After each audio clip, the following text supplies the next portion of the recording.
बच्चों कैसे हैं और कैसे पढ़ रहे हैं।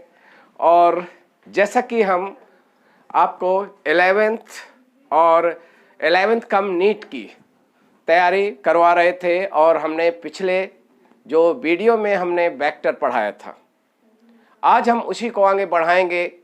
और क्योंकि हमने कहा था वेक्टर वेरी इंपॉर्टेंट टॉपिक होता है, हर एग्जाम के लिए वेक्टर इंपॉर्टेंट है। और वेक्टर में हमने पिछली बार आपको बताया कि वेक्टर के कुछ आपको डेफिनेशन के क्वेश्चन भी आते हैं बच्चों, और कुछ टाइप्स ऑफ वेक्टर आपको आना चाहिए कि ये दिया गया वेक्टर किस टाइप का वेक्टर है। आज हम वेक्टर में इंपॉर्टेंट चीज लेने जा रहे हैं बच्चों, वो है एडिशन ऑफ वेक्टर।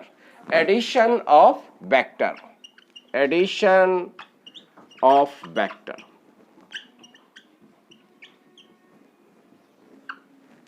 ये जैसा कि 11th में है, आपको 11th में एनसीईआरटी बुक में बच्चों कहाँ दिया गया है, ये plane motion, a motion in a plane, इसमें दिया गया है वेक्टर।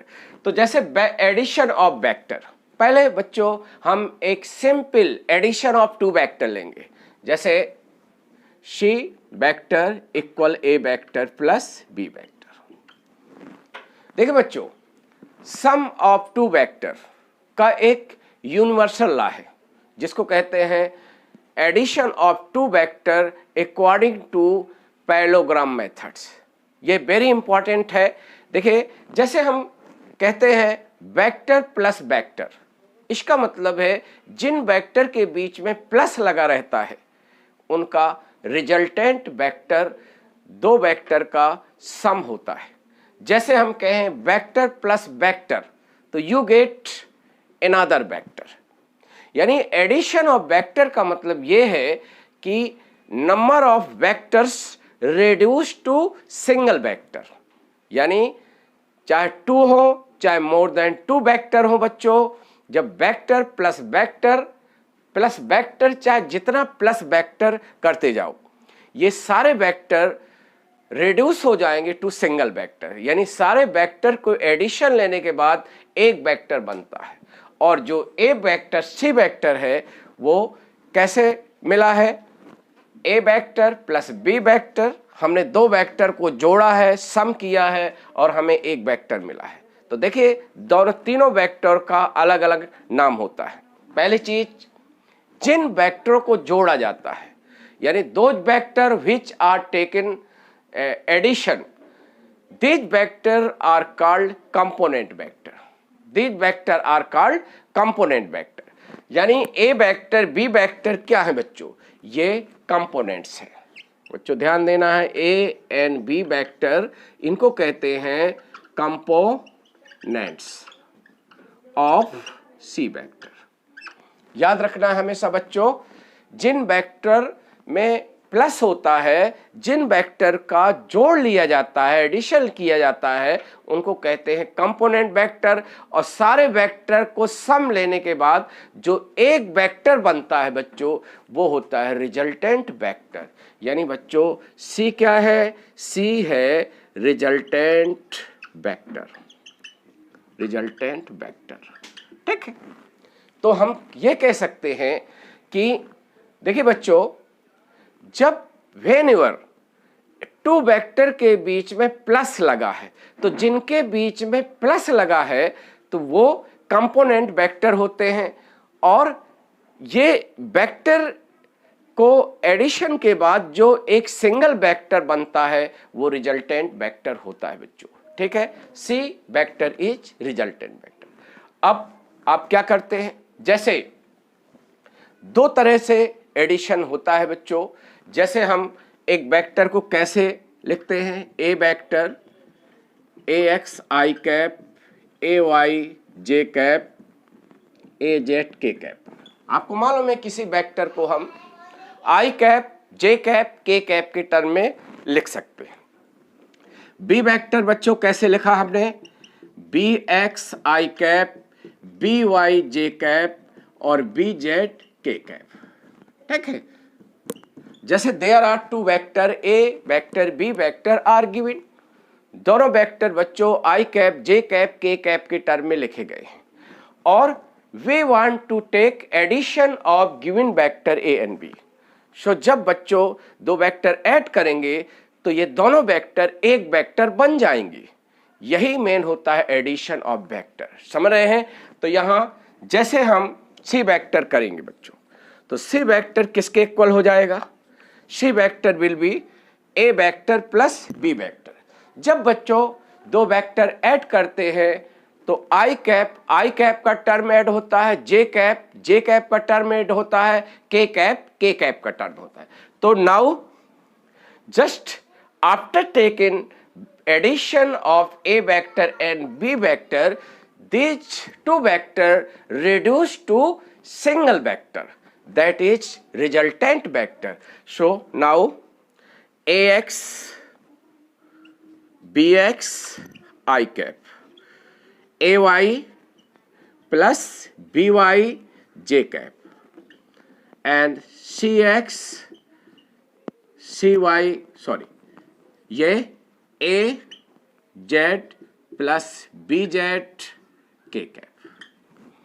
Now you know एक ए वेक्टर प्लस बी वेक्टर एक जो सी वेक्टर बनता है, सी वेक्टर रिजल्टेंट वेक्टर है, और सी वेक्टर का जो आई कैप का टर्म है that is x component vector.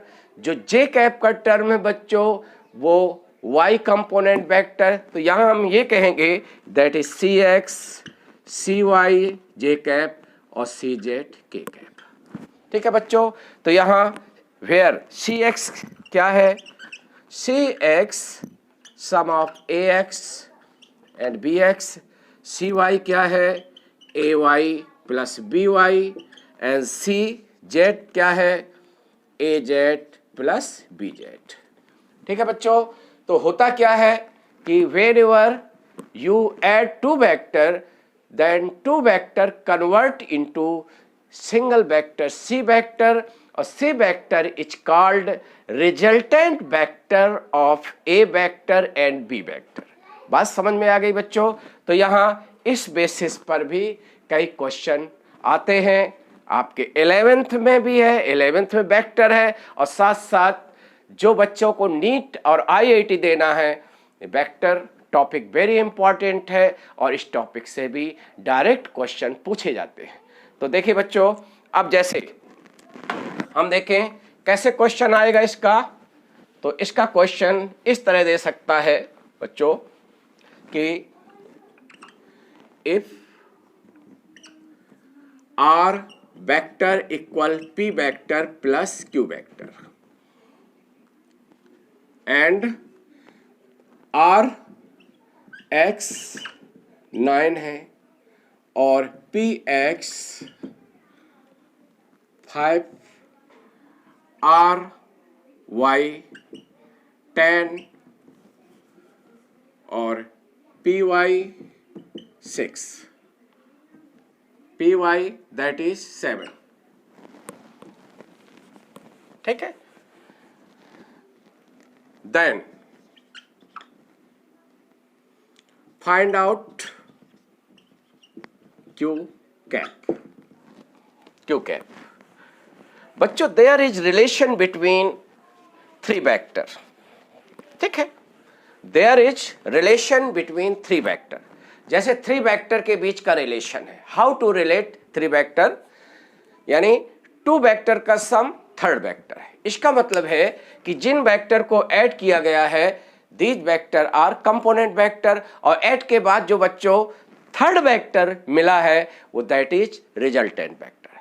First this thing must be clear. समझ रहे हैं? तो यहां देखिए बच्चों, जैसे हमें आउट ऑफ थ्री वेक्टर में टू वेक्टर पता है तो आप थर्ड वेक्टर फाइंड आउट कर सकते हैं। तो यहां देखिए हियर यू नो P और Q का रिजल्टेंट R वेक्टर है।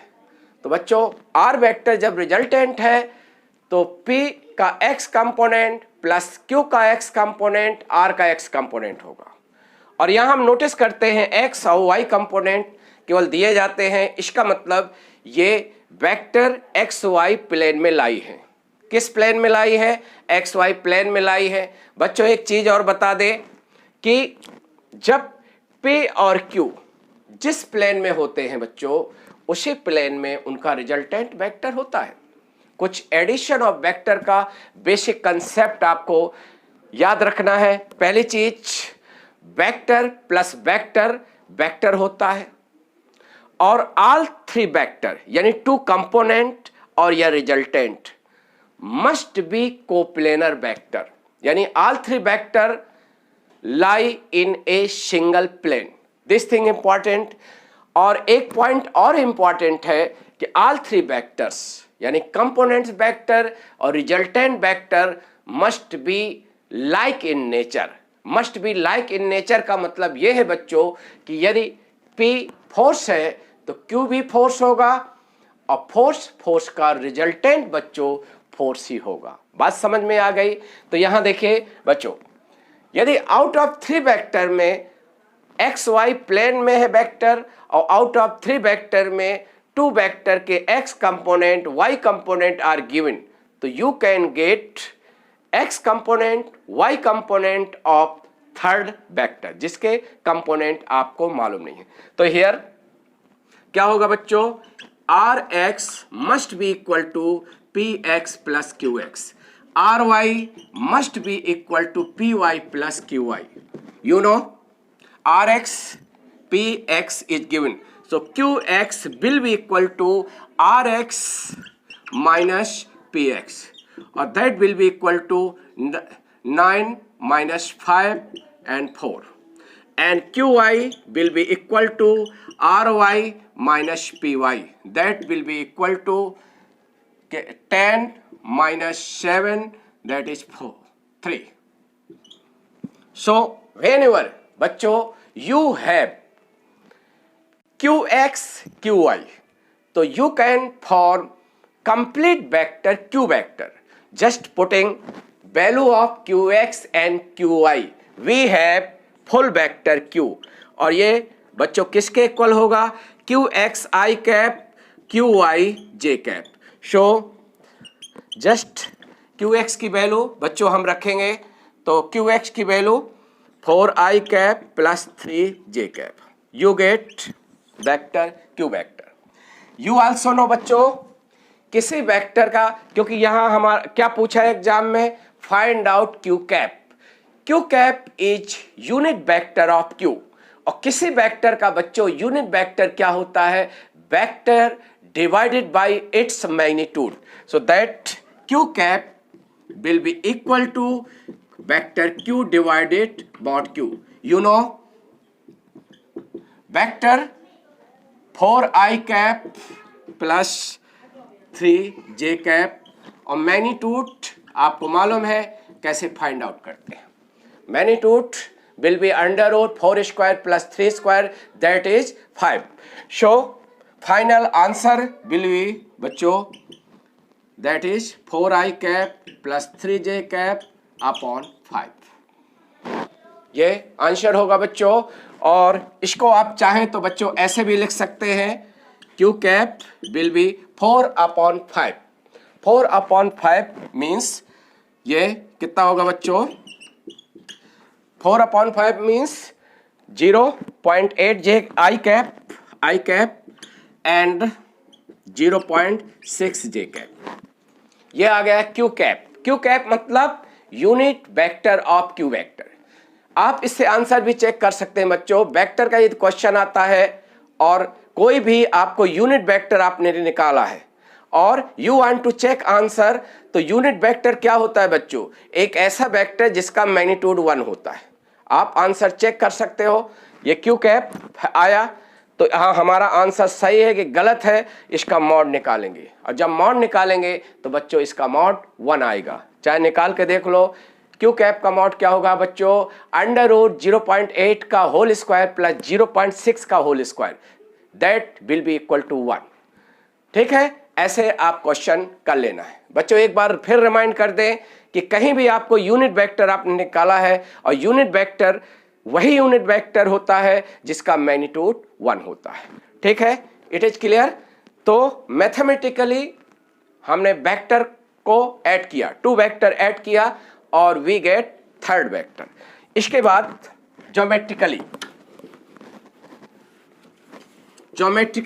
बच्चों addition of two vector geometrically होता है ट्रायंगल मेथड्स और पैरेललोग्राम मेथड।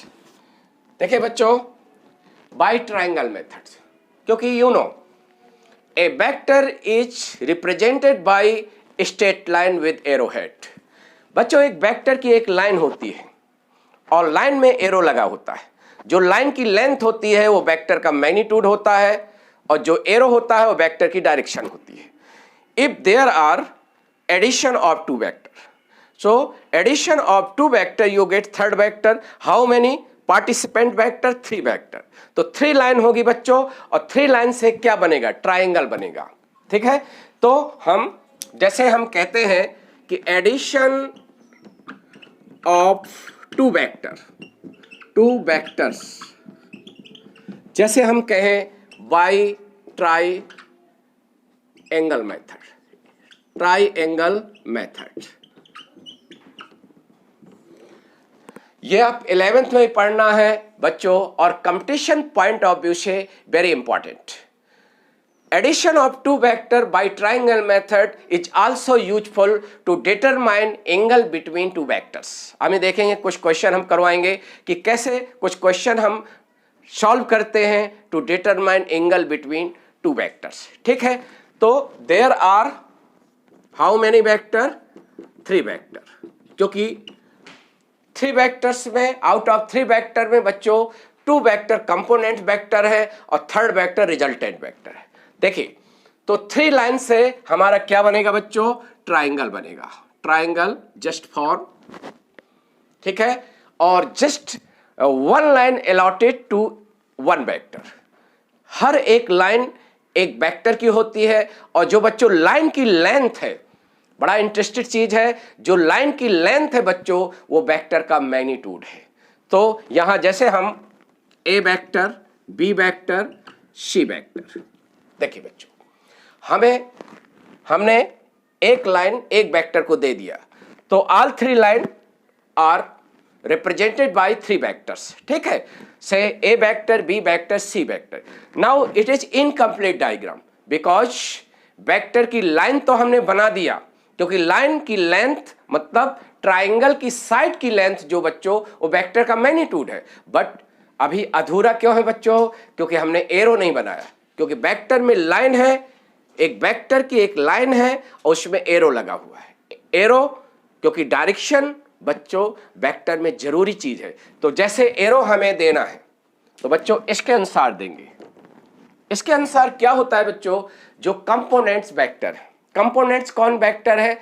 जिनके बीच में प्लस है, तो उनका एरो एक ही ऑर्डर में रहता है। ऑर्डर क्या है? 2 ऑर्डर होते हैं बच्चों, एक जस्ट एंटी क्लॉकवाइज, एक क्लॉकवाइज। समझ रहे बच्चों? तो जो कंपोनेंट वेक्टर होते हैं उनका एरो एक ही ऑर्डर में होता है, और उनका रिजल्टेंट वेक्टर का एरो अपोजिट ऑर्डर में होता है। कहीं भी आपको ट्राइंगल बना हुआ है बच्चों, और ट्राइंगल में 3 वेक्टर्स आप डायग्राम में दिए गए हैं, तो आप you can say which vector are component, which vector is resultant, ये आप डिटरमाइन कर सकते हैं। तो यहां देखेंगे हम, जैसे ये देखिए, इस रिलेशन का सही ट्राइंगल ये है बच्चों, ये आपको ध्यान देना है। राइट डायग्राम ये है, क्योंकि ये डायग्राम क्या शो कर रहा है कि जिन वेक्टर को हमने ऐड किया है, जो कंपोनेंट वेक्टर है, उनका एरो, इनका एरो क्या है बच्चों? एक ही क्रम में है। यह है ACW, एंटी क्लॉकवाइज। क्या है? Anti clockwise. और उनके एडिशन के बाद जो एक सिंगल वेक्टर से ऑब्टेन हुआ है, दैट इज रिजल्टेंट वेक्टर, उसका एरो अपोजिट ऑर्डर में है, और that order is clockwise. It is clear now? So यहां हम इस डायग्राम से ये देख सकते हैं कि ए वेक्टर और B vector are component vector और C vector is resultant vector. Clear है ये?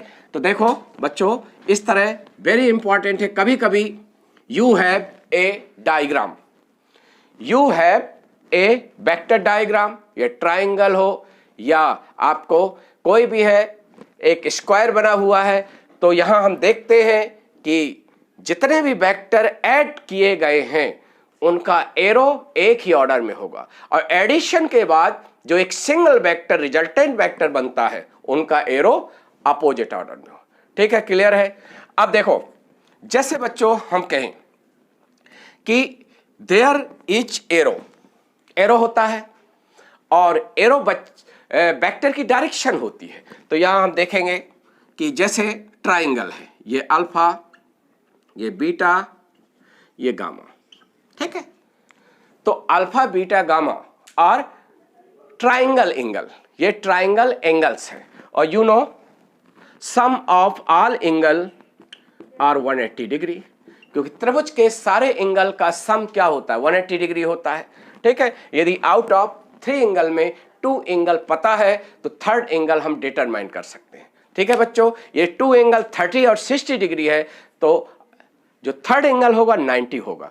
ठीक है, और यदि बच्चों ध्यान देना है कि कभी कभी जो आपका एरो जो बनाते हैं वो इसके अनुसार, और जो ट्राइंगल का नेचर है वो हम डिसाइड करते हैं, या तो हमें vector A, vector B, vector C का मैग्नीट्यूड दिया है, और इस मैग्नीट्यूड दिया है, जैसे एक एग्जाम्पल दे दें, यदि दिया होता mod A equal mod B equal mod C, इसका मतलब all 3 vectors given, vector A, vector B, vector C are equal in magnitude. तो बच्चों ये जो ट्राइंगल बनता वो उनकी जो तीनों लाइन है, तीनों साइड सेम लेंथ की होती है, और ऐसा ट्राइंगल जिसकी साइड सेम लेंथ की है दैट इज इक्विलेटर ट्राइंगल, समबाहु त्रिभुज होगा, और हमारा एक ट्राइंगल हम तैयार कर लेंगे। क्योंकि इक्विलेटर ट्राइंगल है बच्चों, तो इसका मतलब है अल्फा बीटा गामा कितने वैल्यू होंगी, इक्वल होंगी, और 60 डिग्री होगा। बात समझ में आ गई।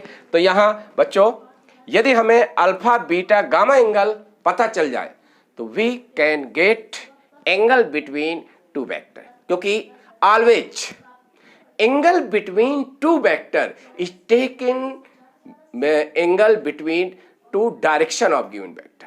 हमारा कहने का मतलब है 2 वेक्टर के बीच का एंगल बच्चों दोनों वेक्टर की डायरेक्शन के बीच का होता है।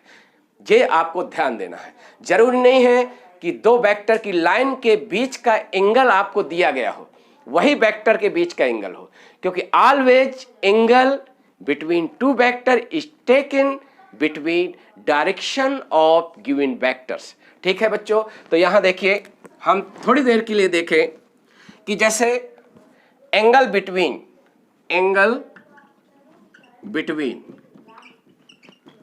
Vector A and vector B के बीच का एंगल डिटरमाइन करना है। तो बच्चों डायरेक्शन ऑफ ए वेक्टर, बच्चों कोई भी वेक्टर की डायरेक्शन एरो होता है, आप उसको चाहे डैश डैश करके आगे एरो ले जा सकते हैं। तो यहां ए वेक्टर की डायरेक्शन क्या है बच्चों, ये है, और बी वेक्टर की डायरेक्शन क्या है बच्चों, ये है।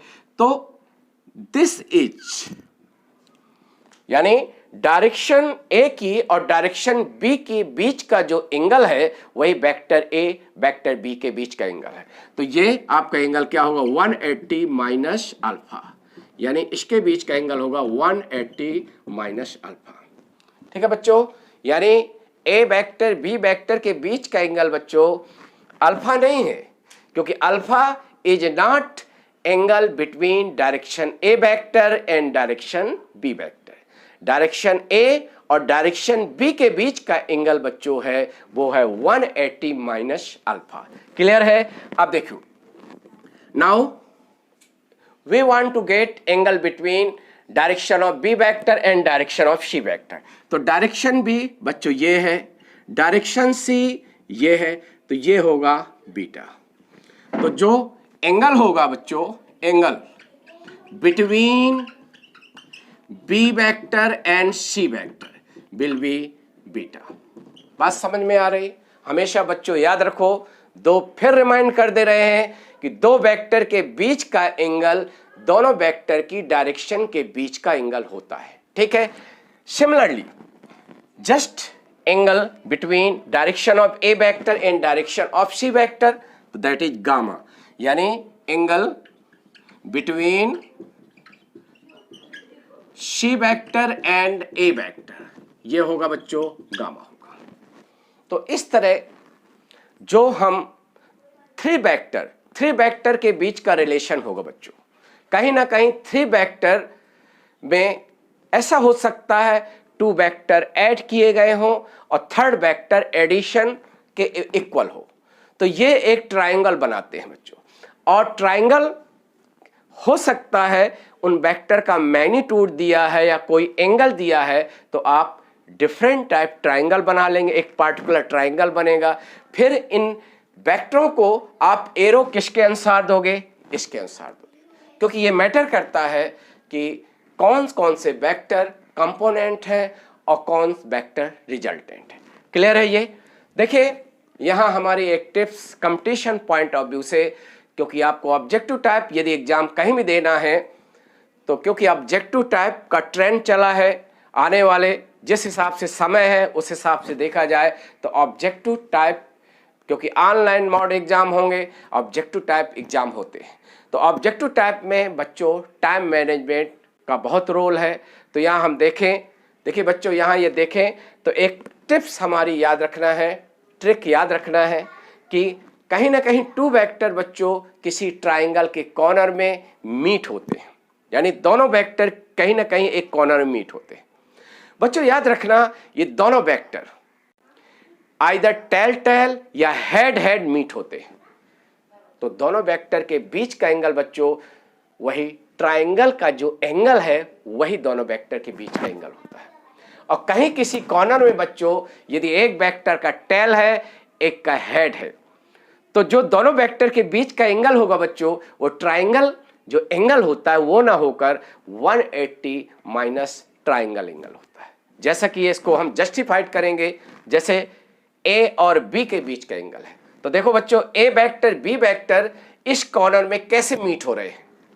ए का एंड पॉइंट यानी हेड है और बी वेक्टर यहीं से शुरू हो रहा है यानी बी वेक्टर का टेल है, तो यहां इस कॉर्नर में कैसा है, हेड और टेल मीट हो रहे हैं पॉइंट, इसलिए दोनों वेक्टर के बीच का एंगल बच्चों अल्फा ना होकर 180 माइनस अल्फा है।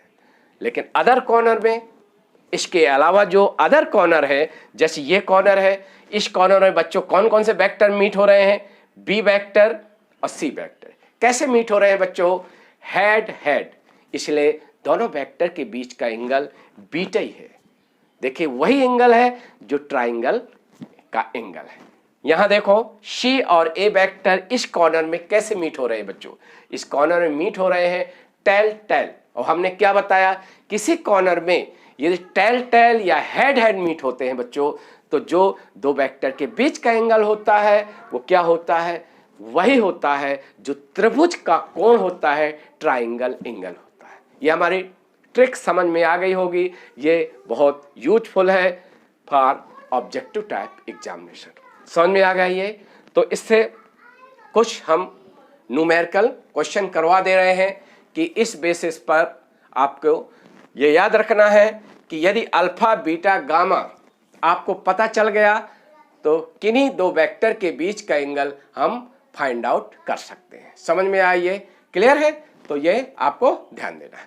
अब देखिए एक चीज और है बच्चों, इसमें एक चीज और है, जैसे हम कहें A vector plus B vector plus C vector is zero vector, इसमें क्या है, सारे वेक्टर प्लस प्लस करके हमने किया है तो तीनों वेक्टर कंपोनेंट वेक्टर है। हमने क्या कहा, जिन वेक्टर को प्लस प्लस करके आप ऐड करते जाते हो तो ये कंपोनेंट वेक्टर है, और जो ऐड के बाद जो राइट साइड जो वेक्टर मिलता है ये रिजल्टेंट है। इसका मतलब है vector A plus vector B plus vector C is zero vector, यानी तीनों वेक्टर का रिजल्टेंट जीरो है। ठीक है, तो बच्चों हमने क्या कहा, तीनों वेक्टर, हाउ मेनी वेक्टर, यानी एडिशन में कितने वेक्टर पार्टिसिपेट हो रहे हैं, क्योंकि जीरो वेक्टर का मैग्नीट्यूड तो जीरो होता है, तो जीरो लेंथ होगी इसकी लाइन, तो यहां थ्री वेक्टर है, थ्री लाइन है, तो ये तीनों वेक्टर भी एक ट्राइंगल बनाएंगे बच्चों, और इनका क्या होगा, क्योंकि आपको मालूम है तीनों वेक्टर ऐड किए गए हैं और इनका रिजल्टेंट 0 है। 0 का मतलब है 0 लेंथ। तो इसका मतलब यह होता है बच्चों कि तीनों वेक्टर एक ट्रायंगल की तीनों साइड से रिप्रेजेंट होंगे, निरूपित होंगे, और जिनका arrow must be in same order, either clockwise या एंटी क्लॉकवाइज। तो इनका भी बच्चों क्या होता है, ऐसे ट्रायंगल बनता है और ये ए वेक्टर, बी वेक्टर और सी वेक्टर। और क्योंकि सारे वेक्टर कंपोनेंट वेक्टर है, यानी सब वेक्टर को हमने ऐड किया और इनका रिजल्टेंट 0 है, तो ये एक ही ऑर्डर में होगा। देखिए, यदि हम यहां बात करें तो ये अल्फा, ये बीटा, ये गामा। यदि हम अब आपको यहां से पूछे आपसे कि what is angle between vector A and vector B, तो आप देखेंगे ए वेक्टर बी वेक्टर बच्चों कैसे मीट हो रहे हैं इस कॉर्नर पर। ए का हेड है और बी का टेल है, इसलिए इसके बीच का एंगल अभी भी 180 माइनस अल्फा होगा। अब जैसे बी और सी देखो बच्चों, बी का इस कॉर्नर में हेड है और सी वेक्टर शुरू हो रहा है, इसका टेल है, तो ये अपोजिट वे में मीट हो रहे हैं, यानी हेड और टेल। तो अब बच्चों ये बीटा ना होकर 180 माइनस बीटा। बच्चों समझ में आ रहा है? हमने क्या बताया, किसी कॉर्नर में यदि एक का टेल है एक का हेड है, तो जो एंगल होता है दो वेक्टर के बीच का वो 180 माइनस और जो ट्राइंगल का एंगल है वो होता है। जैसे हियर नाउ दिस कॉर्नर पर सी वेक्टर ए वेक्टर कैसे मिलते हैं, सी का हेड है ए का टेल है, तो now C vector A vector के बीच का angle will be just gamma. ठीक है बच्चों, तो इस तरह से आप निकाल सकते हैं बेटा। कैसे निकाल सकते हैं, ये दो वेक्टर के बीच का एंगल एक ट्राइंगल बनाकर आप दो वेक्टर के बीच का एंगल फाइंड आउट किया जा सकता है। तो ये जो ट्राइंगल मेथड है केवल आपका थ्री वेक्टर का रिलेशन नहीं होता बच्चों, आल्सो डिटरमाइन एंगल बिटवीन